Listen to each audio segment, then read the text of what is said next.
titillate the juices. You know what? Woo! Right now. Woo! Woo!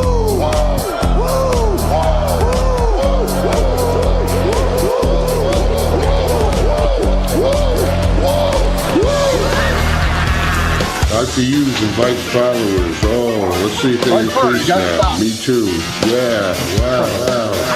Dr. Hughes. Monkey smoke. He's a great podcaster. Tricky smoke. Acknowledge me. We coming for you, nigga. Fat. Yeah, Dr. Hughes, here we go. Keep plugging yourself, that's cool. First up, a man whose looks will serve your inner needs and desires. Dr. Hughes. Yes, Dr. Huge Show on a weeknight. You know, very rare these days. But we have a guest with us tonight. Very special guest, Jay from PWP over here. Shout out to Jay. Thanks so much for having me, brother. Thank you. I appreciate you having me on the show. Been on many times before, even back in the old Periscope days. You know, there are people that will see me in random chats online here and there, and they're like, are you Dr. Huge from the Periscope? And I'm like, dude, the Periscope was so fucking banging. Oh yeah. 2017, the golden years. It was easy, bro. It was so easy. You just turn the phone on and just go. It was simple. And the people showed, by the way, hit the like button. We turned this into an audio podcast. I got all kinds of weird promo clips and stuff like that. Definitely go check them out, Jay. I mean, especially if you do some, token or sticking or popping or anything like that, you might like some of these videos. You never know. I'll check them out, bro. I'll definitely go check them out 100%. You have a guarantee on that, my friend. Yep. Very stupid. So prepare yourself. Oh, I know. I know your deal, bro. Fasten your seatbelts for that one. But yeah, I mean, this is amazing. Lately, nobody's been wanting to play with me, Jay. Nobody have you ever heard of the Dabbleverse?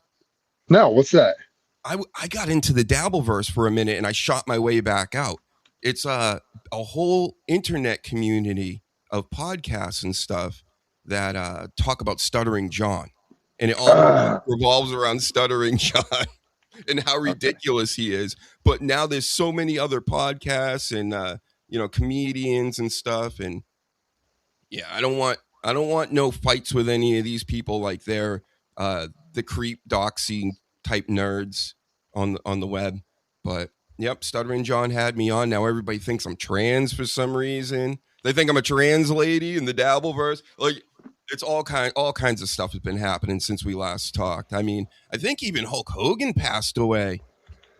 Yeah, fortunately, we lost the Hulkster almost a year ago now, man. Yeah, it's been almost a year. It's crazy how fast time is going by, bro. It's just going by so every single day. I think we're losing like a fraction of a second every single day of our lives. Yep, I spoke about this with Danny recently on the show, and I think a part of it is obviously the getting older part. It just seems to like compress, but the nonstop news cycles, I think that adds to it because things are, you see something, you forget about it. You're outraged by something, you forget about it, and you're on to something else. And it's these phones, bro. These phones have ruined everything. 100%. They ruined the vibe. Even I mentioned to you, I do a little bit of outside of the wrestling universe, making some content. You can just tell the vibe out there in public is just totally different than it used to be. And every single day, I think we're moving farther and farther away from humanity that we used to know growing up in like the 90s and even the early 2000s before we shot really far into social media hell. It's a different world now, dude. And I see some of these kids nowadays, and I pray for them, dude. I hope they find their way and they don't have to get sent to war or anything because they're going to be in trouble. A lot of these kids if they're forced into that. Absolutely. I agree with that. That's how I agree now. I don't know if you've been here for the eating days now. I think WWE's calmed down with it, but I've been yeeting for a fucking year straight here. I'm starting to get tired. Not on Raw last night. They were in Paris yesterday and they were yeeting their heads off, bro. I mean, I went to SummerSlam. I was at SummerSlam last year. I had to do it, bro. You can see me on camera at one point yeeting. It's you had to get in on it, man. I had to do it once. So. Thank you. Most of everybody else that comes on this show, they like refuse to yeet. The sleaze will yeet, because he's been down since day one was ish. So he kind of has to at this point. Like or working at like a restaurant where you have to go sing happy birthday to somebody. It's like, you got to do it. It's part of the job, you know? Yeah, I had to do it once, bro. Did it once. Do everything once, bro. Especially a geek. Yep. Then we get some on the show, and they're absolutely no yeeting at all. They get pissed. Well, here's one. What about the Oba chant, bro? I'm going to Raw. I'll actually be at Raw June 29th. It's a SmackDown Raw double taping, and I'm conflicted on whether I'm going to do the Oba part or the hoof part or whatever it is. Like, am I going to do none of them and just kind of soak it in? I'm not sure what's going to happen. Well, I don't know. That might be what did they call that a few years back? That might be like stealing of somebody's culture. What was that term that was being pushed? Cultural appropriation. What? Cultural appropriation? I don't know, bro. You're going to culturally appropriate. What's his name? I don't even know his name. I don't know who these people are anymore. Obafemi. Of course, I've been keeping up, but it's mainly news. I've kind of stopped watching the shows. Once I did that ESPN Plus deal, I said, you know what? You guys are getting a little bit greedy. Not like I couldn't afford it or anything. Of course I couldn't. I got WrestleMania to watch that, but I was kind of happy I didn't get Royal Rumble or any of these other pay-per-views the past year, because when we last talked, WWE was like killing it, and they were gloating. Triple H is on TV all the time. We're on fire and all this stuff, and they were. And then it just downhill all year long. What's your take on that and just the wrestling business at the moment? With WWE, it's mainly the writing. It's their ability to put together storylines and that are cohesive and allowing the characters to cross between each other's angles without the fans getting confused. They don't do this anymore. They used to be the best in the world at doing this back in the 90s. Even when the show wasn't that great at times, it still made sense and was cohesive. And things happened and it was serious a lot of the times too. It's not really serious. It's kind of a joke now. There's little things I just don't like about the wrestling business. There's one thing that I've pointed out on social media, and nobody else really does this. I went and did a little research and homework on the writers, on the people who are behind the scenes writing these scripts, putting them together. And I'm not talking about the room we see on WWE Unreal. I'm talking about the kids that are putting together the words for these characters, that are writing the words for Sol Ruca or whoever. And dude, if you just look at the caliber of these people, no offense to them, good for them, they got great jobs, but you look at their background and things that they've done, and these are not the people that you want writing professional wrestling. We do not want liberal, softy children's writers of children's TV shows writing WWE Monday Night Raw. That's not what I want. That's not what a mainstream audience wants. However, we're in this type of weird conundrum with the wrestling business where, like you just mentioned, it was on fire, and we're coming off the heels of that, where a lot of these fans around the world, the international audience, just wants to be involved in the show, and it kind of spirals into this excitement factor that continues the momentum, bro, without the show even being that good. It's hard to explain. Yeah, it's brutal for me, or I'm sure for you too. Anybody that's in our age range or just remembers the old days, those early 20 teens, the mid 20 teens, where it wasn't over the top good or anything. A lot of people, even back then when I was doing the show on the old Periscope, were like, listen, I watch this, I'll watch you or whatever, but I'm not watching this wrestling. I'll hear about it from you, and that's kind of how I am. I'm now just going, hey, well, I'll just listen to Cornette or Russo or somebody else talk about it, and I'll watch some highlights, because I feel like I was kicked out. Like, quite literally. Not only was it just offensive, the money grab, and of course I saw that coming a mile away, but the Road Dogg, he put it out this week that a part of the reason why he left, he wasn't having any fun. He's like, they're doing it all for the money. It's clear as day to anybody that is like us, again, that's been watching the product for many, many years, and you can see how it's transformed into something else. And it feels like, my example is always McDonald's, where the burgers get smaller every year, but the price goes up. Yeah, and also McDonald's is a great example too. If you go to a McDonald's store now, it looks like generic. It's bland. It's brown. No offense to Brown, but it is. It's just like it's nothing. It's like a manila folder or whatever. It's nothing. But back in the day, McDonald's was vibrant. It was bright. There was characters. There was, I know it was kind of lame or whatever, but there was that ball pit that you can go and like do slides and stuff. I went in there when I was a kid in the 80s, 100%. And those just do not exist anymore. It's a Wrestling has always been kind of a cosmos society. Am I saying that right? Like it would kind of mirror society in a way.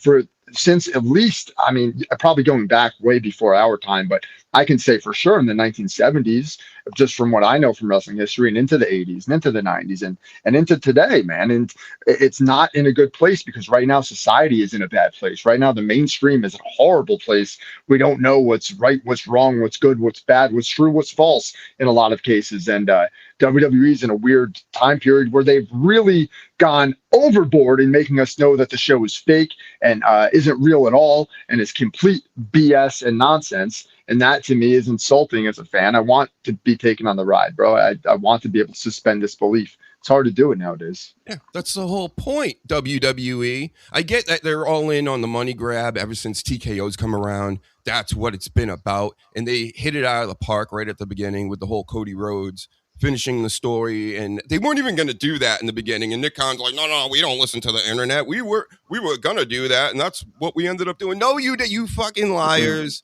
You guys, you're a liar.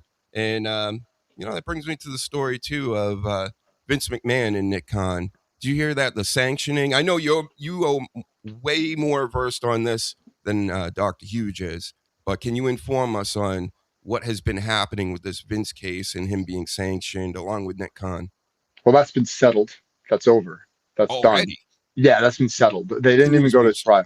That whole thing, there was like a few days where the internet was like, oh my God. Even Jim Cornette, as you mentioned, I listen to him every single week. I love Jim Cornette. He's one of the smartest wrestling minds in the entire world, not even close. And to a lot of other people. But anyway, he was really did a lot of talking about this, him and Brian Last, and it ended up being nothing because it's just a money thing. It had nothing to do with anything besides money. So I don't even remember who the lawsuit. It was a shareholder lawsuit. I mean, I'm a shareholder of TKO stock and longtime shareholder of WWE stock. So I'm thrilled with the results, bro. I'm chilling. I'm not even sweating even a little bit with this TKO stock that I've hold on a second real quick.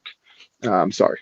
This TKO stock that I've just accumulated over the years, I'm chilling. I don't care. The company's huge. It's growing. Everything made sense to me.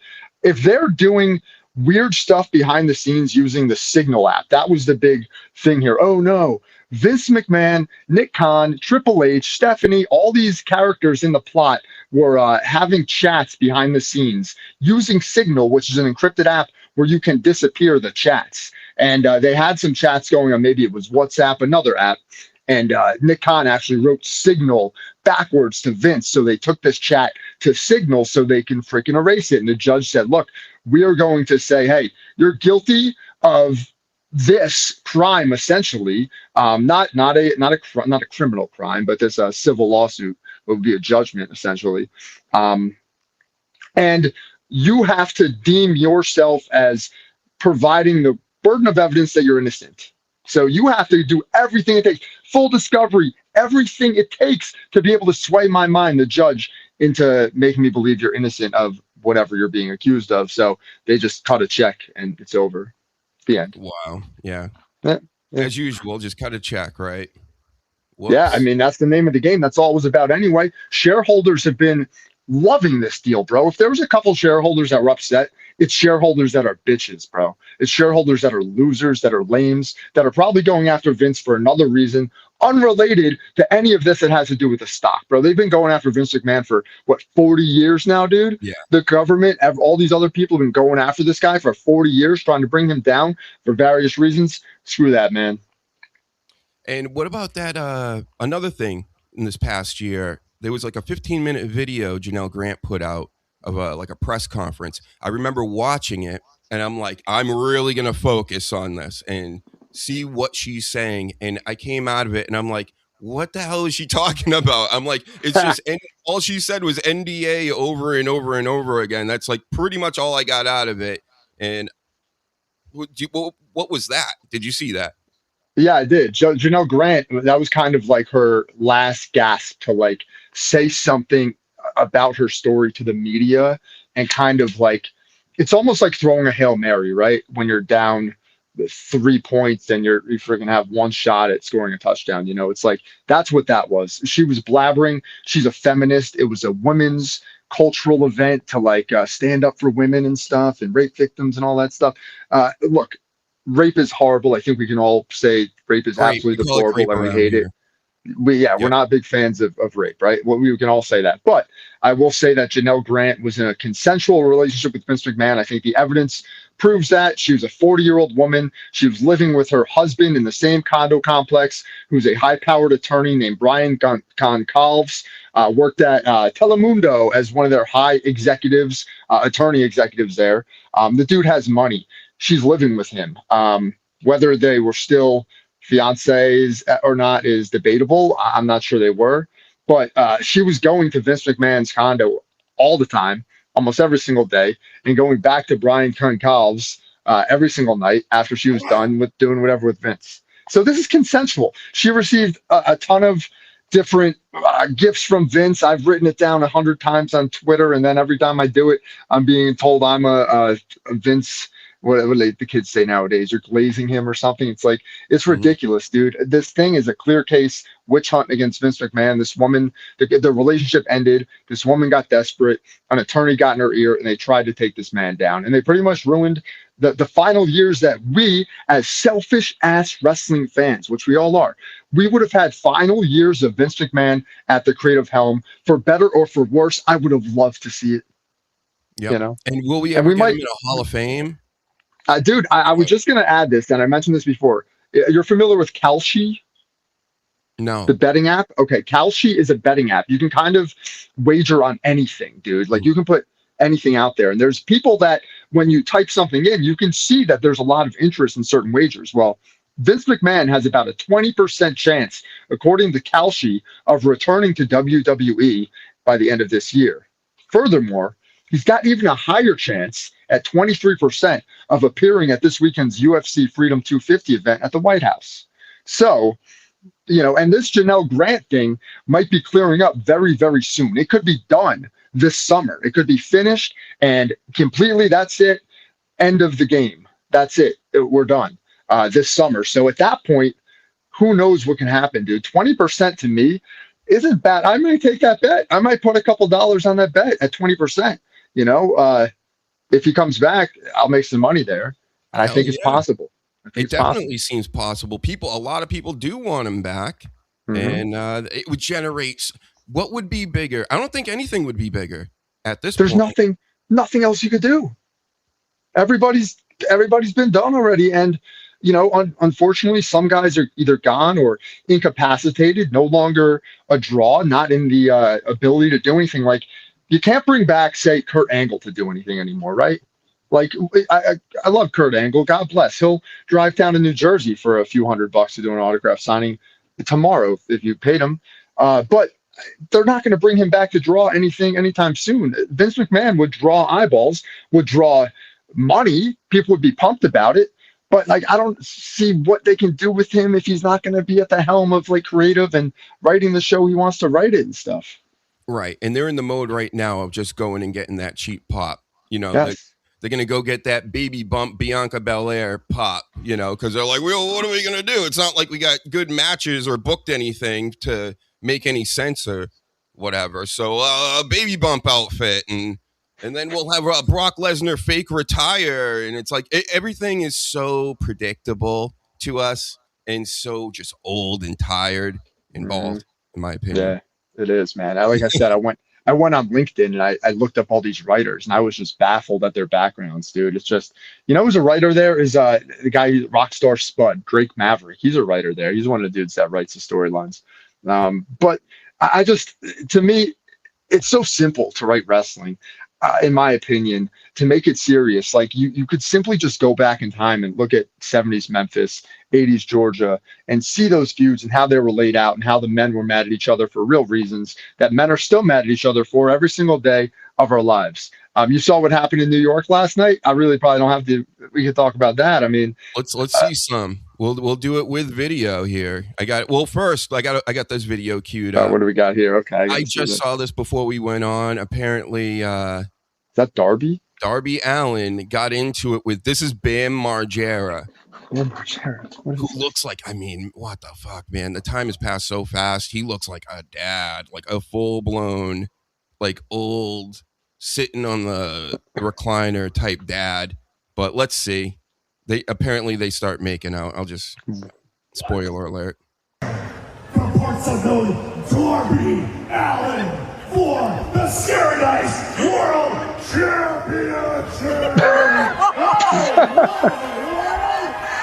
So they just kissed, everybody. If you didn't see, hold on, let's get it in the kiss part. We'll look at them about to embrace. I'll leave it there. I think they're buddies like that, though, man. I think these guys are just weird. Yeah. You think they're buddies like that? Yeah, dude. Like, no, I mean, I think they're like they're like in that skateboarding type of weird punk rock type of thing. Those guys are all weirdos, bro. Like when Nirvana was wearing skirts in the 90s and stuff like that. Kind of like that. Yeah. Like they're just trying to make people mad. Like Will Ferrell, and he starts making out, like tongue kissing other dudes for comedy, of course, everybody. Yeah, right. That's exactly the only reason. For comedy. I don't know.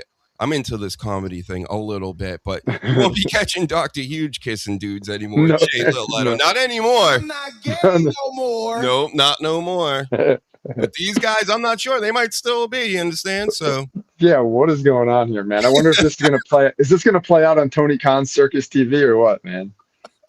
Are they gonna do something? I know there's a new Jackass movie, and apparently they let Bam back into the crew. So maybe this is some kind of publicity stunt. But dude, that is not a good look, Bam. What are you doing, bro? He was, and Darby Allin was just the champion, right? I mean, yeah, he just dropped the belt, dude. And look, if you listen to the mainstream wrestling narrative, brother, from the Meltzer, Alvarez, Sean Ross Sapp part of the, this is the gross, bro. If you listen to those people, they would say Darby Allin had the greatest world title reign of like all time, bro. They're like, oh yeah, the greatest reign of all time because he wrestled every week and defended the title. But dude, what are we doing, bro? Like, are we not taking into account like that this is just Tony Khan doing fantasy booking?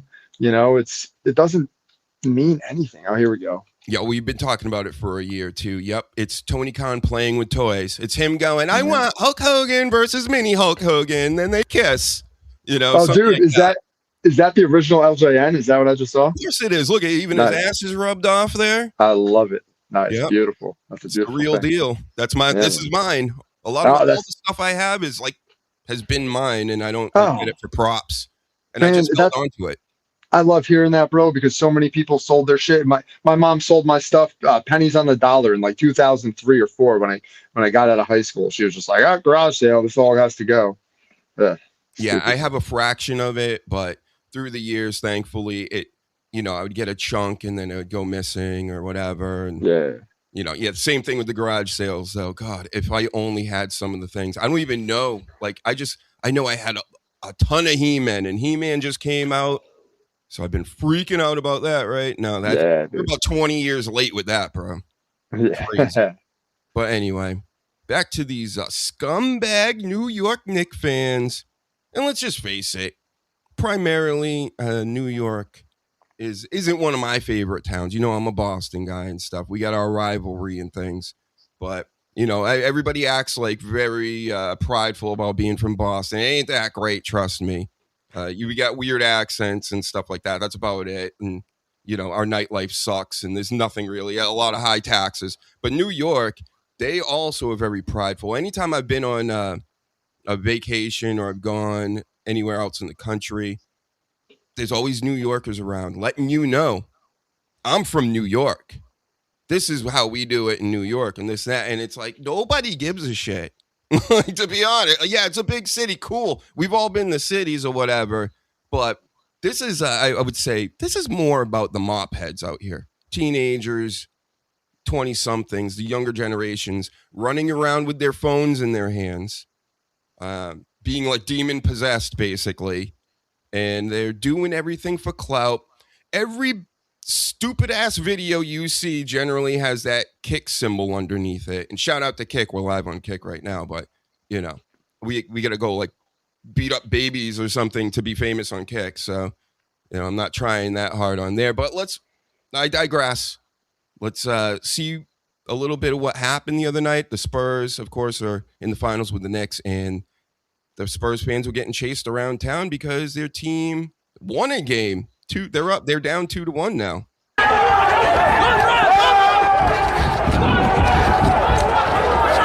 Oh my God, Siri, I'm about to die.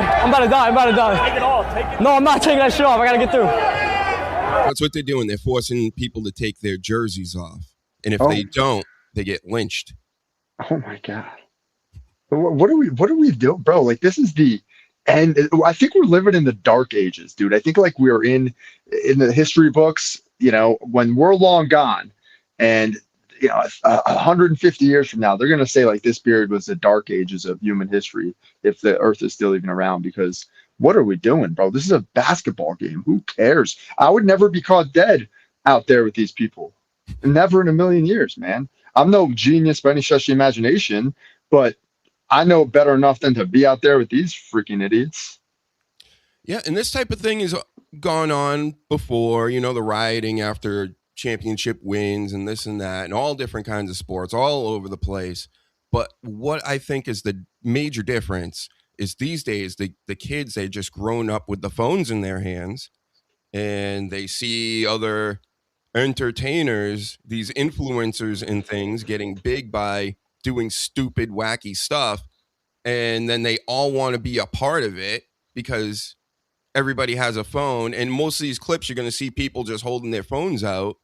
So it's all about just getting attention and look at what I'm a part of. And it's, remember that it's like when everybody starts fighting, everybody starts getting crazy and like, oh, whoa, it's like, this is exciting, but it's that on like steroids because of the social media and because it gets people clicks, which is just pathetic.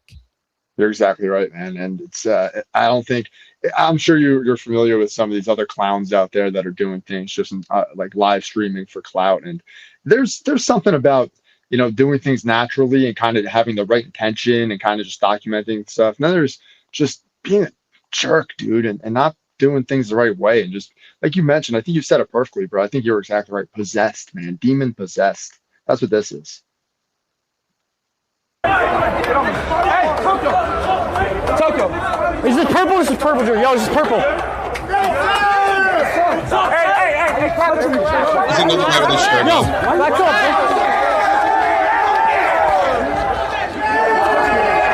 Take this screw.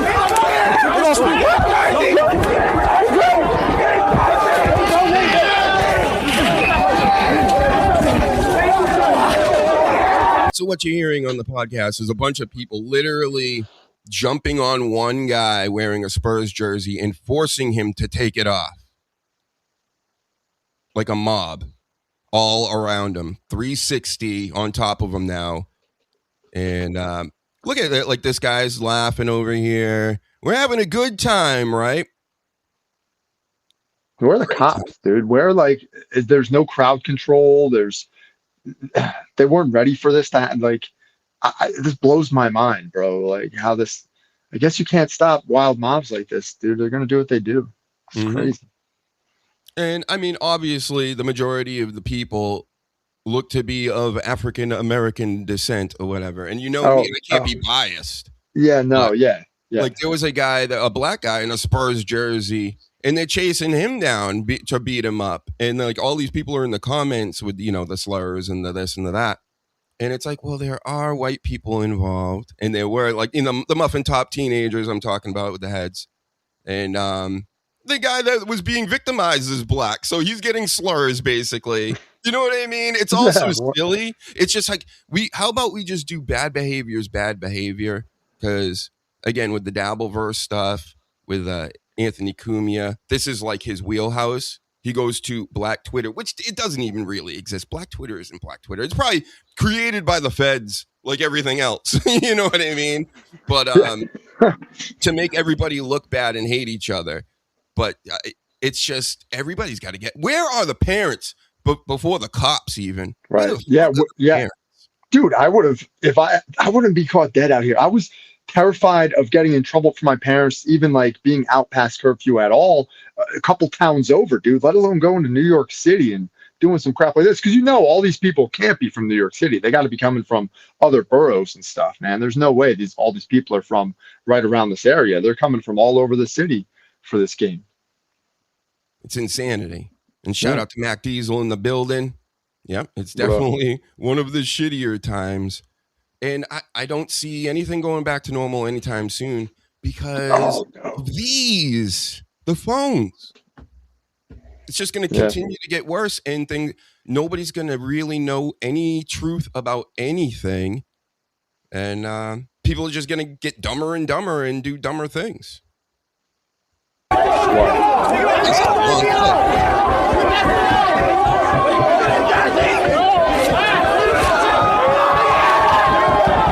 Not the Wembanyama jersey. Come on now. That had to have been like $100, $150. I hope that guy goes to jail, man. The guy who's ripping the jersey like that dude should go to prison. Yep.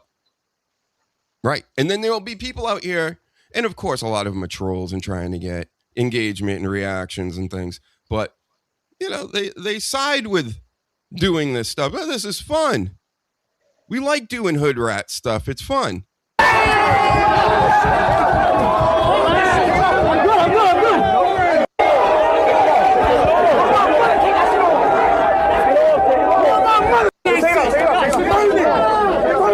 I'm just skipping ahead here a little bit. Again, this is a pretty long clip.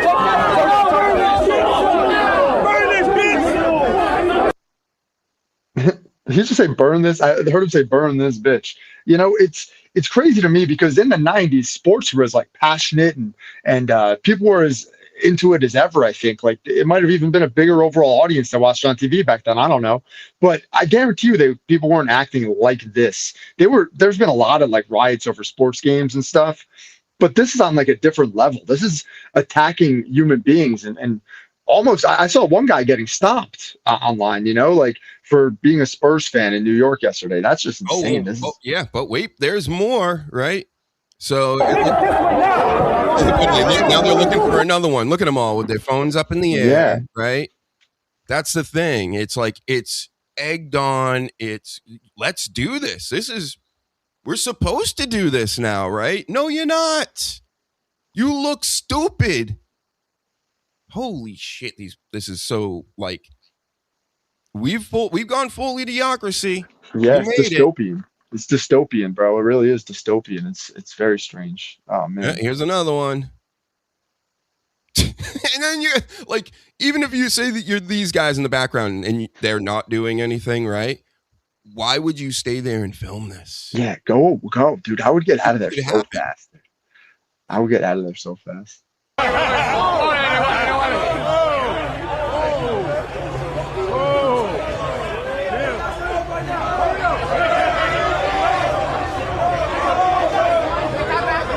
They want his jersey now too. They got it. Yeah. Here goes another Wembanyama. That's what they go to New York and everybody's filming. It's like Black Mirror. This is a Black Mirror episode. Remember that chick being chased around town by all the crazy people, and then a bunch of people with their phones out not helping. Oh yeah, dude. Yeah, that's right. Yeah, I remember that one. Wow. This is so weird, man. And what's wild too is we're gonna have a sporting event this weekend, UFC Freedom 250 that I brought up before. It's expected to be one of the highest viewed sporting events of all time. And it's going to be protests and riots all over the place for that too. Mm-hmm.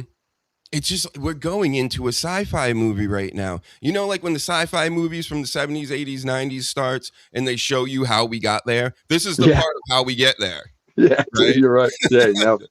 You nailed it. And then, of course, and Trump was at the game last night. Yeah, it pisses all the celebrities off. They were all talking about it today. How dare he go and blah, blah, blah. But I will give you this. I bet you he didn't want to go. He's told to do a lot of these things. 100%. 100%. Yeah. And dude, it's not like that's the first Knicks game Trump has been to. That guy used to go to hundreds of Knicks games. He used to be at the Knicks games all the time, bro. The media makes frames just like, oh no, it's the first time he's going. Yes, he's president of the United States. It's a weird time right now, but he can go to the Knicks game, dude. I feel like we're heading towards the Matrix where like they're laying in those chairs and we're just plugged in to like what's happening in the universe. It's just weird, bro. It's definitely what they want. That's what I think. Yeah. Because they don't want people going out. They want people traveling. They want you addicted to apps, gambling apps specifically, so you can lose your life savings to everybody. And, Dr. Hughes, real quick, bro. Do you think these guys, like these dudes right here that you have on the screen, you think they're just wearing Spurs gear to do this and try to get their own clout? Because what are the chances there's Spurs fans in New York City anyway, bro? There's probably a couple because they're so mainstream. But like, you think these guys are legit, or you think they're buying Spurs jerseys and just trying to make like a scene out there?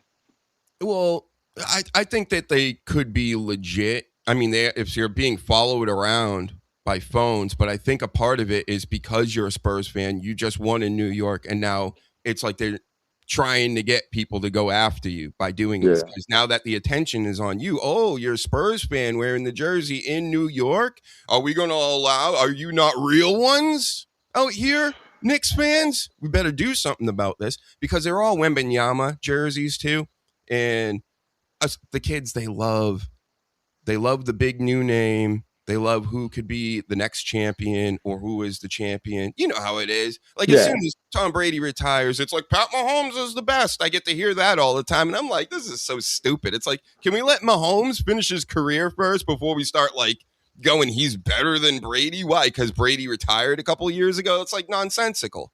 Right. They're kids. And they get excited by the hot new thing. Like, this is cool, right? Wembanyama's cool. We're going to wear the jerseys and we're going to do it in New York and film ourselves. So there is a part of that, of course, but I don't think it's necessarily the clout. But then again, you know, I used to know a lot of Red Sox fans. They'd be like, oh, I went to Yankee Stadium and wore my Red Sox stuff and they did this and I did that. And, you know, like these fucking war stories or whatever, or being a sports fan. Like, we get it. Yeah. Hold on. Nigga, it's your bedtime. Bro, it's your bedtime. It's your bedtime. Seriously, like, what is he, 13? Yeah, it's a little kid.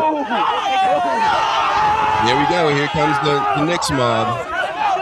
Whites, Latinos, and blacks. Get it.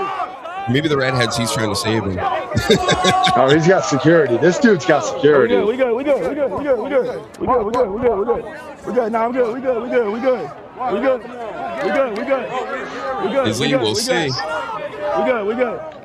Yo, we good. They trying to grab that shit off me. Trying to grab that shit off me, so. Yeah, we still good. We good. Trust it all!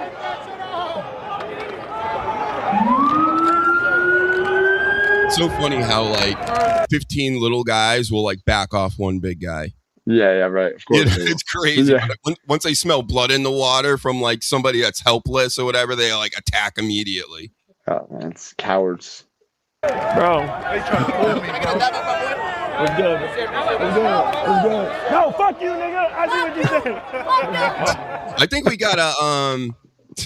think we got a gimmick for you, Jay. You're close to New York. Why don't you just grab a Wembanyama shirt, you know, and just know it's going to get ripped and torn up. I think you can handle it, you know. Maybe. When's the next game? Bro?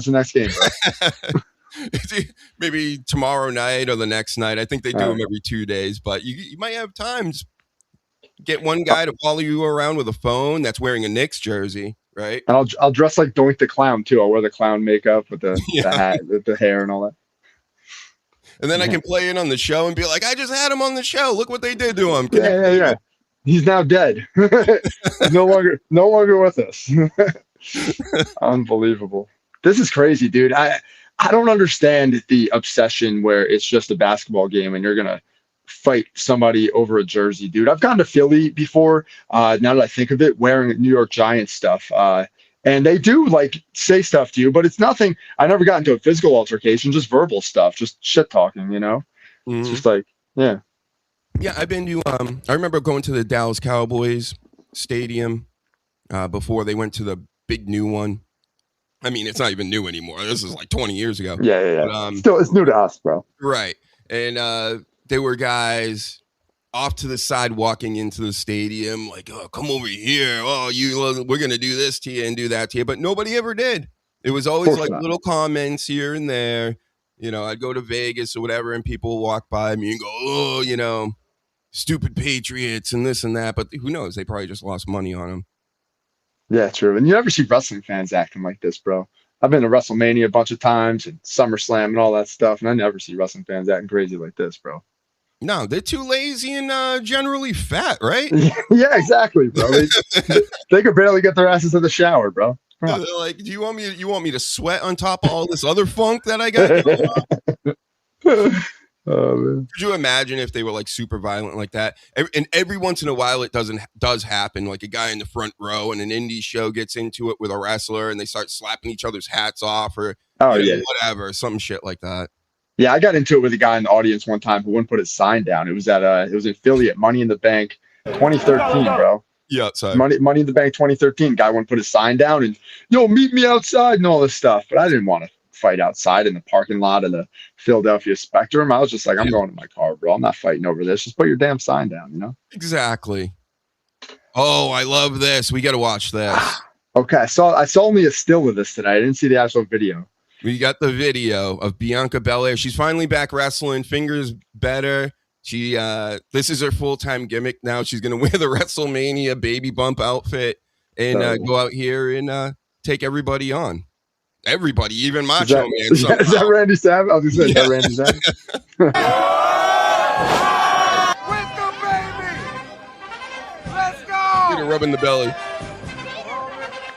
Oh, dude, the Coliseum home video music. Right, we better cut that. Oh man, Bianca. This is probably the best thing I've seen in wrestling in months. Have you been watching Vince Russo's Juggalo Championship Wrestling recently? I haven't. I know he's there. So it's named after him now, or is it just your thing? It's because it's clearly his show now. It's like when you watch it, you're like, oh yeah, I'm watching a Vince Russo wrestling show. Just by the way, it's so familiar to me, man. And it's I don't watch it every single week, but I've watched enough of it to know what's gonna kind of like how the show's gonna go. And you'll probably like it, dude. I like it for sure. I just don't have enough time in the week to watch so much wrestling anymore. Yeah, I'll check it out. Definitely. Because I know about the Juggalos. Whoop, whoop. Yeah, and it's not even too heavy into that. The Juggalos are mostly in the crowd. There's a couple of Juggalo wrestlers, but it's just a lot of like wrestlers, you know? It's pretty cool. Helen, yeah. That's from one of my crazy videos. Hold on, I'm just trying to get off the screen here. We do have more to talk about, folks. We could come back and watch some videos. I mean, there's so many crazy videos of everybody being stupid these days. But, yeah, we talked about Vincent Kennedy. Somebody sent me that the other day. There he is. Yeah, he's looking at you. That's Look not at me. that psychopath, bro. That's when his brain was starting to shred, man. During like the 2003-4 era, like it was starting to really go into psychosis back then. This is an AI version of him during the segment when he was talking to Hulk Hogan, and Hulk Hogan just like fucked the whole promo up. He was talking about you the right guy, the right place, the right time. Anyway, wait, let me say it again, and all this stuff. And Vince is looking at him like this, basically. Yeah, I think he called himself gay too. He's like, I'm the right gay or something. Examples. I have them in the computer, but That's not funny. loaded Yeah, in I today. remember it. God, so stupid. Classic. And then the news of Pat McAfee. You a Pat McAfee fan? Not necessarily a fan of his, but I respect his charisma, his hustle, and I guess his athletic background. But I also do respect work ethic always. And that guy works hard. He put in the work to be a wrestler. It's not like he BS around. He is annoying. I can't watch his show too often. He annoys the crap out of me, but he good for him. I think he just got like a $60 million ESPN deal, something. Yeah, like 64, 68 away. Like it really matters at that point. But a year. Absolutely. It's crazy. You really think he's got the $64 million like I don't think he's got that much money. No, dude. Talent he ain't going to make that much money for ESPN. I don't know how they're going to justify that contract. How is he going to make them? Because I would want to make, you would think, right? Like, just do some math here. If you're going to pay him $64 million, wouldn't you want to figure in your head you're going to make about $200 million from that guy to be able to warrant giving him a $64 million chunk? Wouldn't you think, like, you're going to make $200 million just from this guy alone? That's why I don't understand that business move. I don't know how you're going to make $200 million off of that guy. Ads? Is that going to be 200 million ads? Maybe. They love him. They love Dana White. Time Magazine even made them like two of the most influential in all of sports. A punter and Dana White who doesn't pay fighters, right? And I don't hate either one of these guys or whatever, but I don't get it. I think that they're in the pocket of some baby eaters or something out here. That's what I think. That's why they're so famous and getting all the money because, you know, they're essentially either in the Illuminati or out in the outer ring, you know. Yeah, it's all these guys, man. It's the TKO bosses, these Hollywood agents. It's the Ellisons who now own CBS. It's all these big billionaires now, and President Trump, of course, is boys with all of them too. It's almost like this has always been happening, dude. We just kind of see it from different angles and different perspectives over the years because of who's in power. I've known for a very long time, but you know, anytime I've even kind of mentioned it online, people remember when Kanye West went like DEF CON? Yeah, on, people, right? Yes.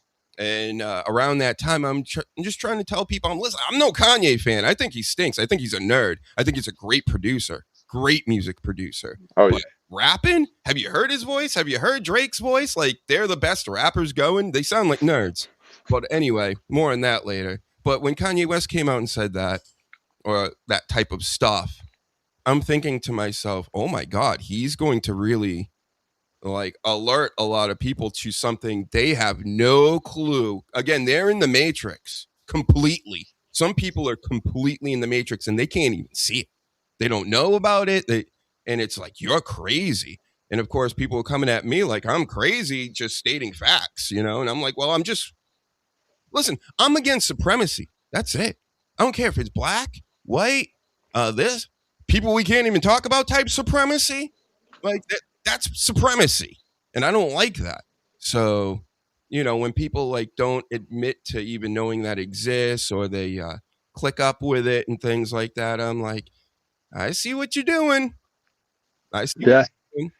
I got to say, I agree with you. One thing I think we can both admit, though, is like from the videos we've watched, like, is there anyone that acts and behaves like American black people do, like in society nowadays? Like, again, I think sometimes it comes down to, we're seeing it now in social media a lot, just the way like they're acting in public. But I hate to be somebody who's at all even giving that kind of racist vibe. People call me racist online all the time. They're like, you're a racist, you're a bigot because you voted for Trump and all this stuff. But I don't consider myself a racist. I think it's perfectly fine to kind of talk about and highlight the differences that we have as different cultures and societies. And I think we should be able to openly talk about that kind of stuff without being labeled as a racist or a bigot. Like, there needs to be like a corrective course sometimes for normal behavior in America, in this country. And it's not just any specific race.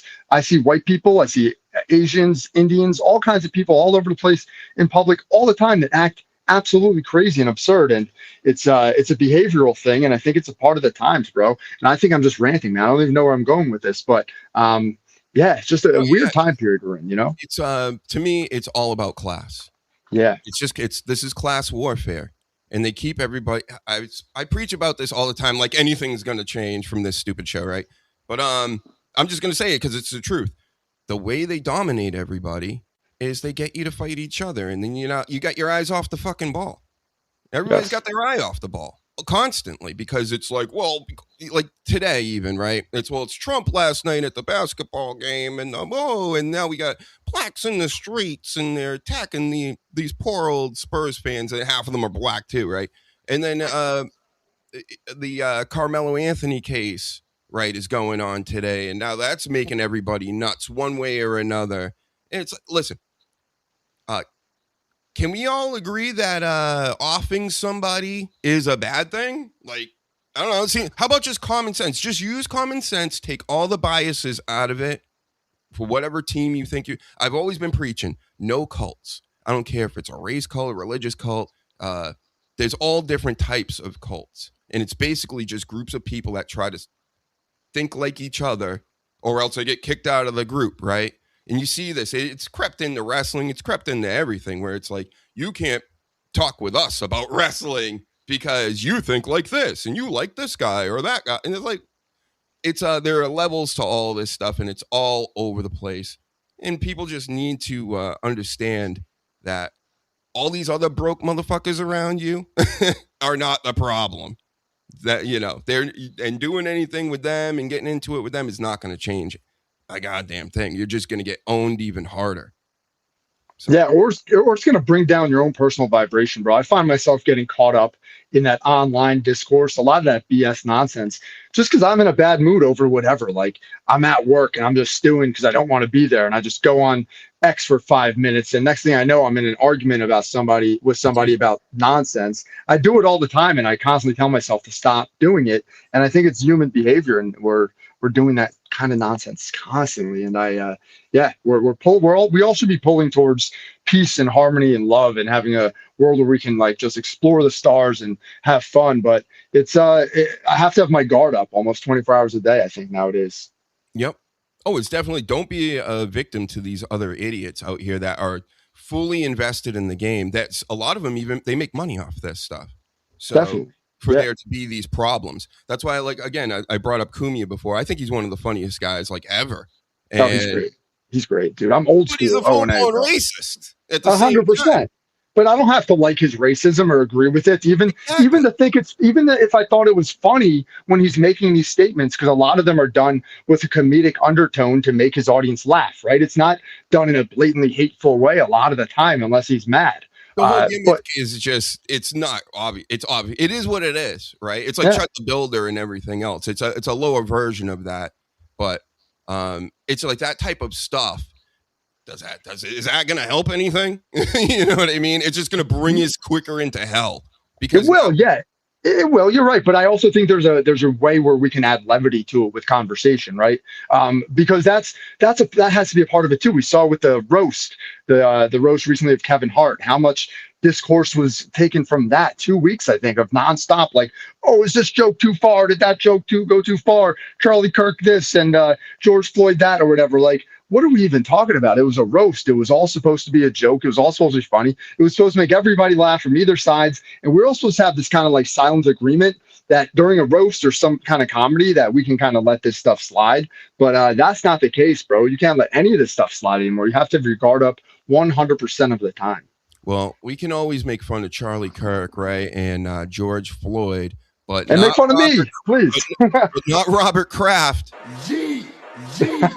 Remember that Tom Brady roast? They bring up one goof on him, and it's like, I'll cut this thing short. That's what TB12 told Jeff Ross. I'll be out of here if you make fun of him again and him getting HJs from the massage parlors. Yeah, dude, that was and he was there, right? He was one of the last people that came out, I think, right? Listen, I'm trying to like member berry everybody, with what I'm talking about. Like I got tons of receipts in this old noggin. But again, that makes me bad, I guess, because I know stuff, Yeah, man, like me too, bro. Like, think about it. We could goof on dead political. We can call them political figures, both of them, definitely, at this point. But we can't talk about a football owner. Sounds weird. And I love Bobby Kraft. I mean, he runs my team and stuff, and I think he's done a heck of a job. And I love all his draft parties and all the stuff I go to at the stadium. And they always pull me out of line. To check me individually, of course. Dude, really? I literally laughed about it last time. They don't do it anymore because I think they know everybody. It's like the fucking FBI when you walk around these places now. So I don't think they even need to check anybody anymore. They know who everybody is. And but a couple years ago, because I've been going for like years and years and years to all these little parties and things at the stadium. And it's like, hey, you look like you need to be checked out here, Did you freeze? I thought you would just really, involved in the story or something. Threw my pen. Jay's gone. I don't know. Maybe he'll come back. See, they got us. Again, I said I loved you, Robert Kraft. Come on. How do I get rid of this, though? I don't want to hide it. Remove and keep placeholder? Sure. Whatever that means. No, I don't want to keep a placeholder like that. Get that out of here. Anyway, we did it. I did tell him to leave anytime. Unfortunately, he left a little early. When I started getting into it. Oh, there he's back. I don't know what happened, man. Hey, are we back? I think Crafty Bob got you. Yeah, dude. I don't know what happened. I was like, what's going on? It just disconnected out of the blue. Sorry about that, man. No, I'll stop ranting and raving about, that. We went too but deep. You know about football and stuff, right? Yeah, of course. Yeah, definitely. You've heard all about the news about Vrabel and Rossini and all this business. No, I think I missed that, bro. I don't. Yeah, I'm not. You as missed obsessed. That? Yeah, I think so. You're kidding. I thought you were being sarcastic. No, I think I missed it, bro. I'll be honest. I think I missed it because I haven't been as into it recently. I've been freaking so busy. So, my coach, Mike Vrabel, of the New England Patriots, who were just in the Super Bowl, was banging the NFL insider lady, Rossini, for like the past 6 years. She was pregnant during this time. There's pictures of her pregnant on a boat with him. There's pictures of them together at casinos and at like couples retreats, and all this stuff's been coming out. Now, the bigger story is really like the tampering that went on, because the Patriots just got A.J. Brown from Philly, and apparently she's involved because she could have let him know, because A.J. Brown used to play for Vrabel with the Titans. Oh, there's a whole connection there. Then there was a lady recently that came out a week or so ago, and that works in the football, sports, news stuff. And she's like, there's like several of these women out here sleeping with coaches and people from organizations all over the league. And I'm like, well, of course. And she's a journalist, huh? Oh, man. Oh, dude, yeah, man. This happens a lot. It wasn't like RFK, I think, had an affair with a journalist too. I think this is quite common, man. There's like, I think, movies and TV shows about this.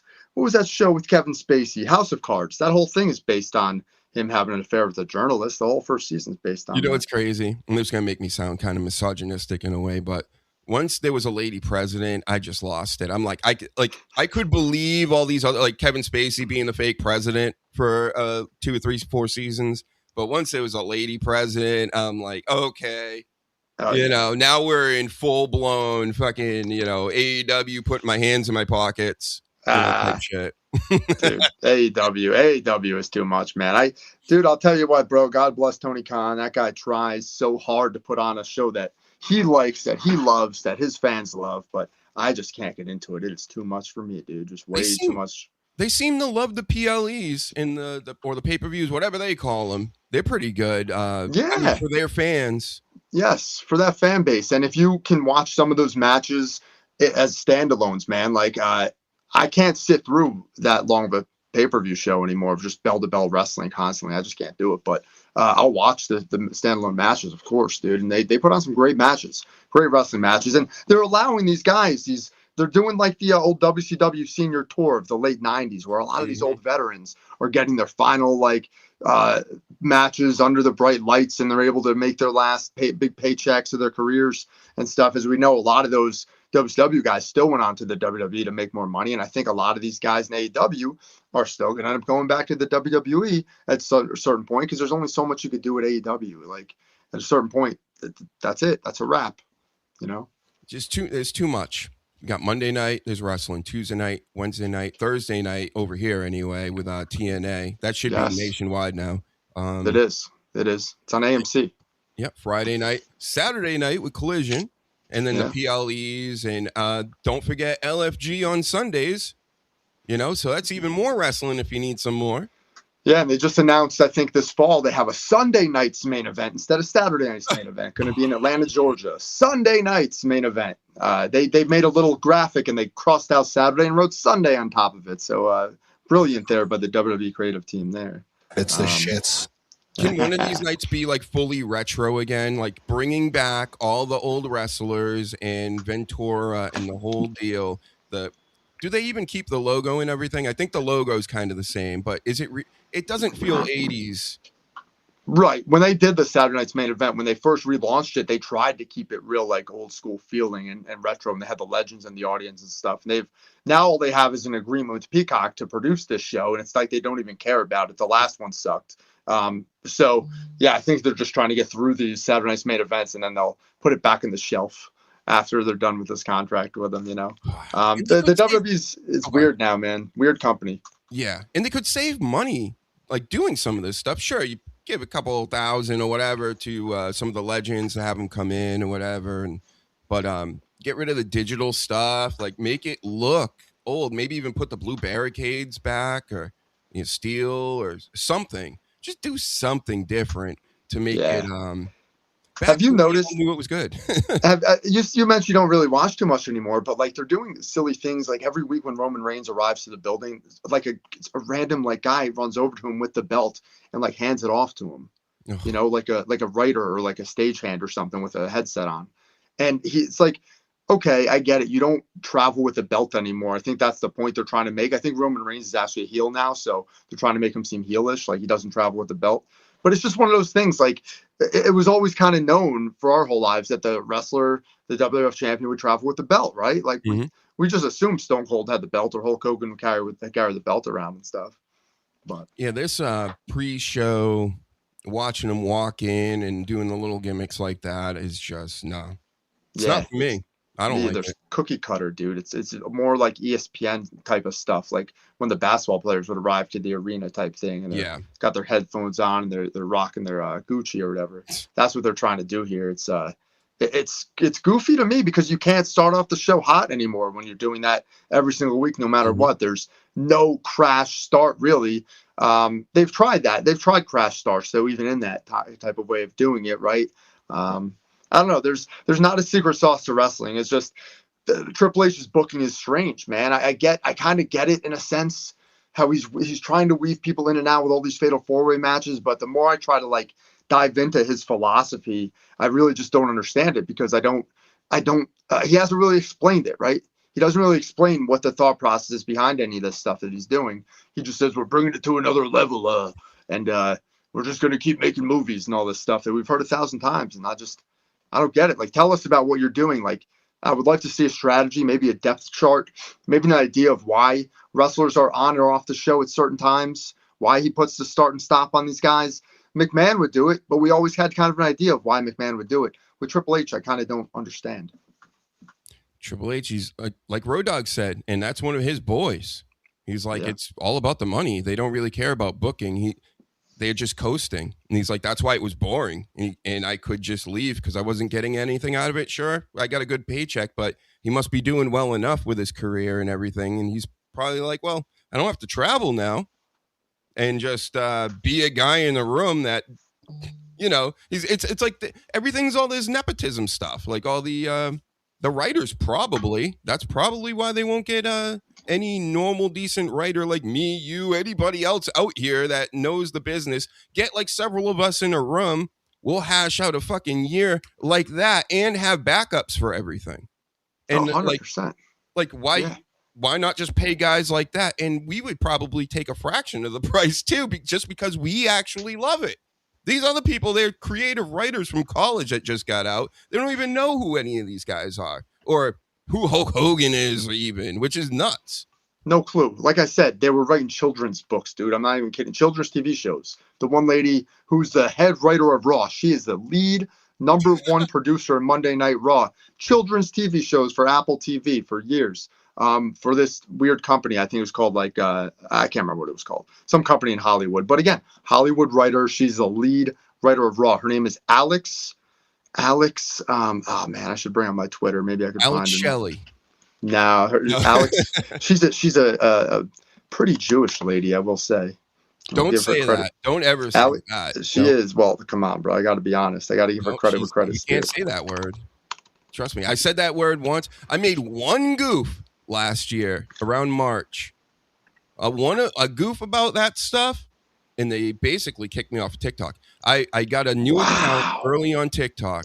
I'm still on there technically, but I'm heavily shadow banned. They don't let me do anything. I can write ha ha ha ha in somebody's comments, and they'll say it's misinformation and take it down. Dude, Like, that is unbelievable. I had a check mark.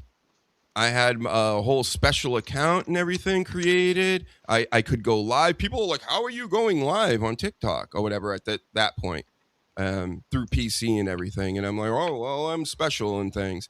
I made one joke, and it wasn't even my joke. I was reading it from the chat, and they, ever since, they shut down every live I try to do right in the middle of it, and they act like I can use the platform, but I can't. It's crazy you can't even say that. You can't even say that word. Like, and then you get, yeah, you're right. I probably shouldn't even say that word here. But anyway, she is grape, right? Without the yeah, G. That's Can't true. Yeah. Grape, can't say. I always forget those rules because I don't do this near enough. But her name's Alexandra Williams, and she was deemed the new VP and lead writer of WWE Raw. So the vice president of the writing team. And she took Road Dogg's place. Like, she is the one that took over for Road Dogg, essentially. And her approach is completely different, dude. Like, if you look at her LinkedIn page, the entire thing is just like herself, giving herself, aggrandizing herself, like telling the whole world how amazing she is. It's like a self pat on the back, like Barry Horowitz. It's unbelievable. And this is the woman who is probably writing all the stories for Rhea Ripley and writing all the stories for Liv Morgan. And these are the focal points of Monday Night Raw. There's some Monday Night Raws, dude, where you have 3 women's matches, bro. Yeah. And not that I'm not really against the women at all in the wrestling. They're fine, but that's not something that's going to drive compelling television.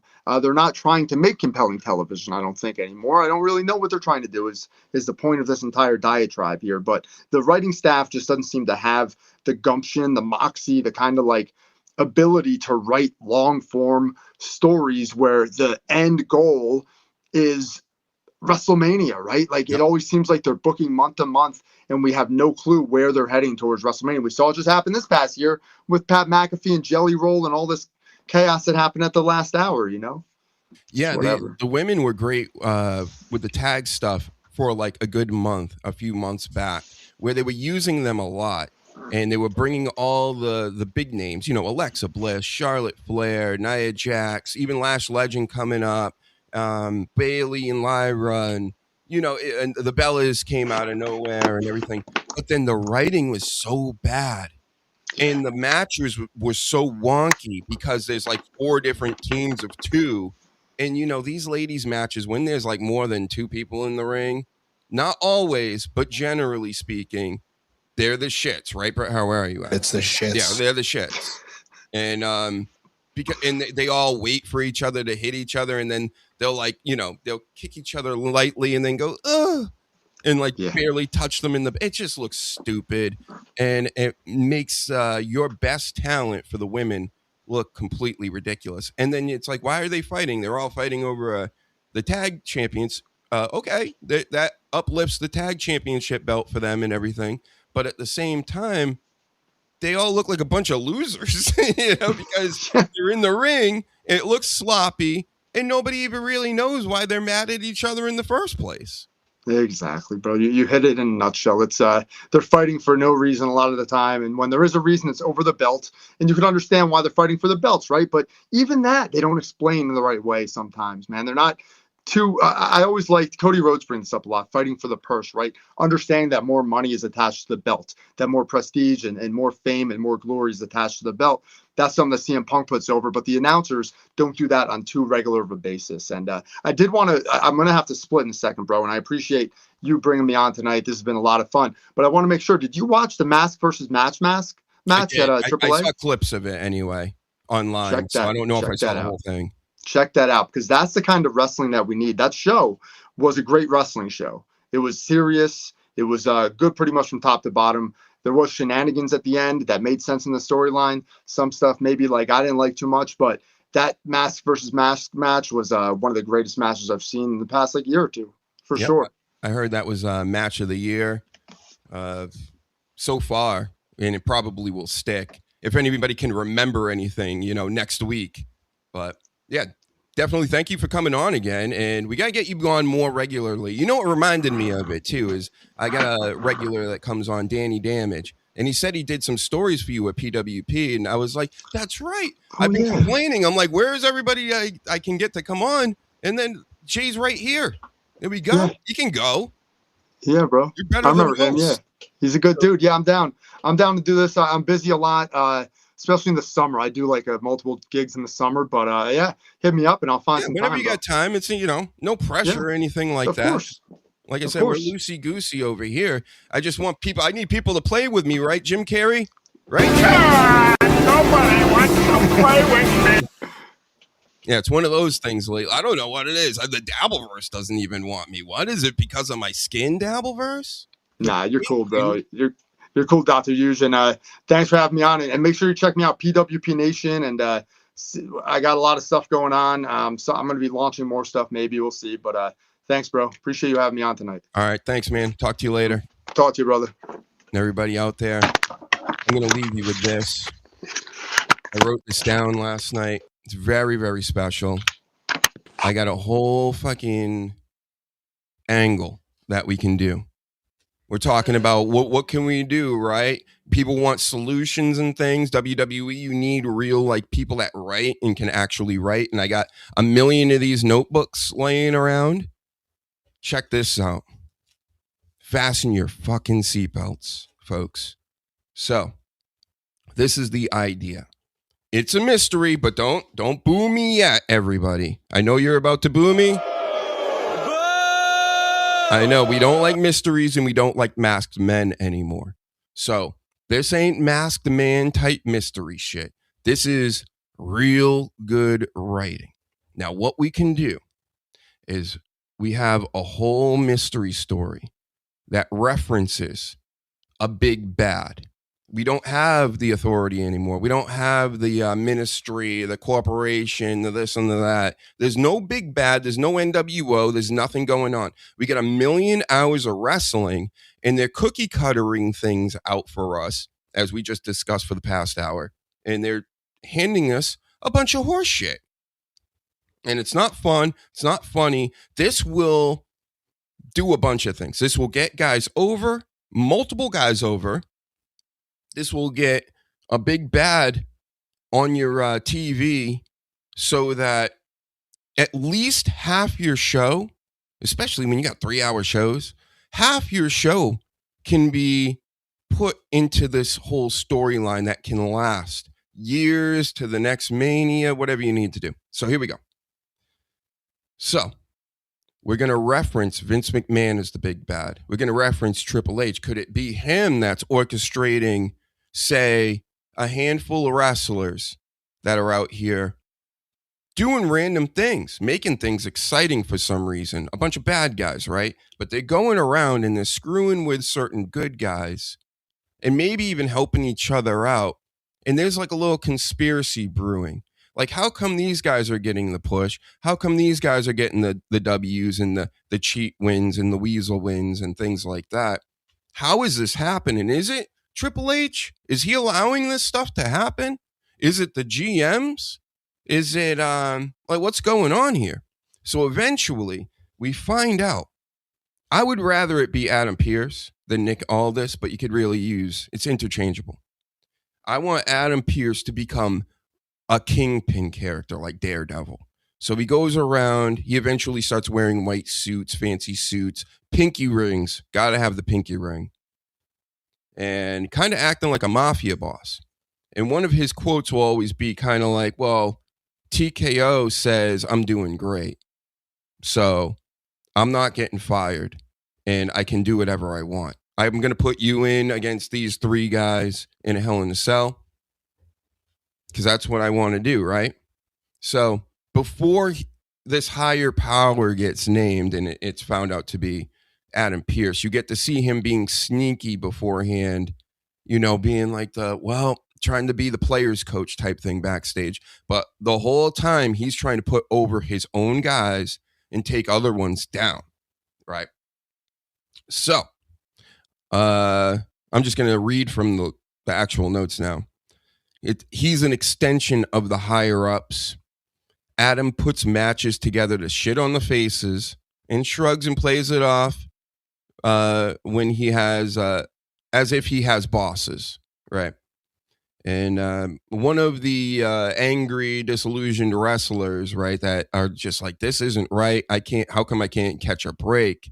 He eventually finds out from secret meetings and things that are happening backstage or wherever, and he snitches on him. And that's how, like, a Hell in a Cell match could happen, a 1v4, something crazy where this guy's basically being sacrificed to the group. And the group, this is the 4 wrestlers I can think of to be like the 4 horsemen for an Adam Pearce, the Kingpin, that are in the Mafia. They wear suits. Okay, Triple H is going to love this because they're going to wear suits. Ethan Page, he's going to be the leader. They need to move him up. They need to do something with him. He's crazy good on the mic. Another person good on the mic can work, do all the rest, wear suits. Ricky Starks.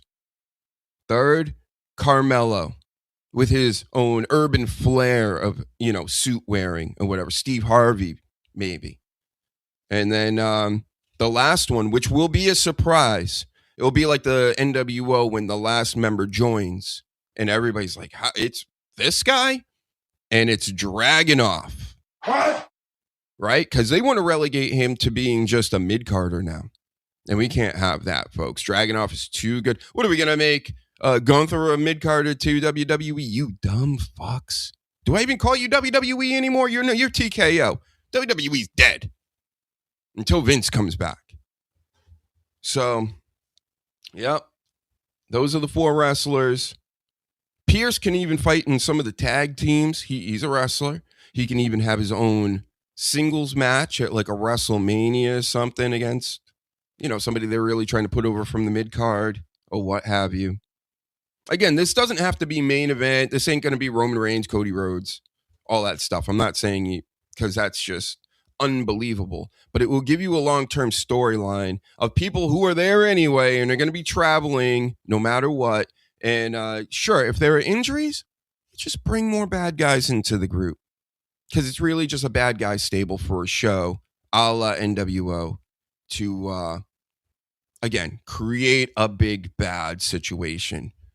There is none of that right now. It's just certain guys and girls that are supposedly mad at each other. But again, like me and Jay said for the past hour, nobody believes it. They're telling us this is all fake and all stupid. Everybody's looking at performances and critiquing it to all the way critiquing it as if it really matters that much if somebody messes up a move or not. It's supposed to look sloppy. Fights are supposed to look dumb and stupid. So, I don't know. Keep that in mind. Did I have any other notes on that before I wrap this thing up? No, I pretty much killed it. And I even got a whole theme. Eventually, you can give Paige the Raw Championship. Not like they would. They don't give it to anybody but 2 or 3 guys now. Then you got Mello with the IC Championship. Saints and Dragunov can tag team. Boom. Tag team champions on the same show, at least at one point. And it would be dope. And it would be better than the Judgment Day. And at least, say if it was like the Judgment Day, you would still have Adam Pearce there, who is the controller of the show, who makes things move backstage and can actually be incorporated into this more than a guy that's always, I'm shocked and I can't believe I have to deal with all these pesky teenagers type shtick that he's got going on. We did it again. We killed it.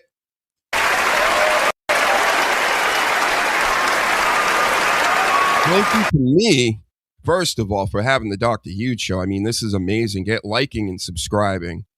And we'll see you next time. Thank you to Jay Leto for showing up. PWP. Go check them out all over the interwebs. And sayonara, right? We're almost there.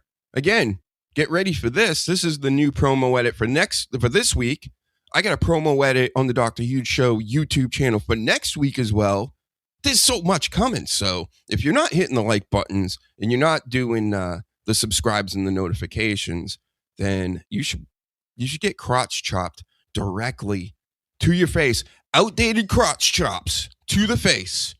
All right, everybody? All right, have a good night.